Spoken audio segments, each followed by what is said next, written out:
కవిత వ్యవహారంపై ఎమ్మెల్యే కడియం శ్రీహరి కీలక వ్యాఖ్యలు చేశారు. ఆస్తులను పంచుకునే క్రమంలోనే కేసీఆర్ కుటుంబంలో గొడవలు జరుగుతున్నాయని అన్నారు. 10 ఏళ్లు అధికారంలో ఉన్న కల్వకుంట్ల కుటుంబం తెలంగాణను దోచుకుందని ఆరోపించిన కడియం ధరణిని అడ్డుపెట్టుకుని 1000 ఎకరాల భూములు కబ్జా చేశారని, కాళేశ్వరాన్ని అడ్డం పెట్టుకుని 1000 కోట్లు సంపాదించుకున్నారని అన్నారు.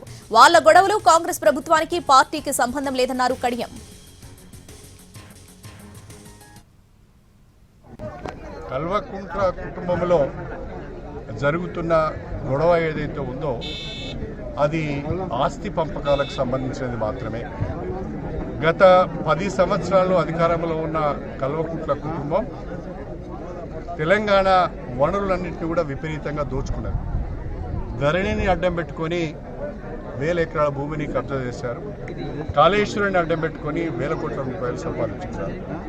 ఇప్పుడు ఆ 1000 కోట్ల రూపాయలను పంచుకునే క్రమంలో 1000 ఎకరాల భూములను పంచుకునే క్రమంలో వాళ్ళ కుటుంబంలో గొడవ జరుగుతున్నారు.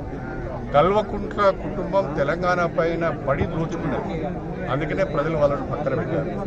ఇప్పుడు కల్వకుంట్ల కుటుంబంలో జరుగుతున్న పంచాయతీతోని ప్రజలకు సంబంధం లేదు, తెలంగాణకు సంబంధం లేదు, కాంగ్రెస్ ప్రభుత్వానికి కాంగ్రెస్ పార్టీ కూడా సంబంధం లేదు. అది వాళ్ళ కుటుంబ పంచాయతీ, ఆస్తుల గొడవ మాత్రమే. దీన్ని ప్రజలు గమనించాలని చెప్పి నేను కోరుతున్నా. ఆనాడు కవిత లిక్కర్ కేసులో ఇన్వాల్వ్ అయింది.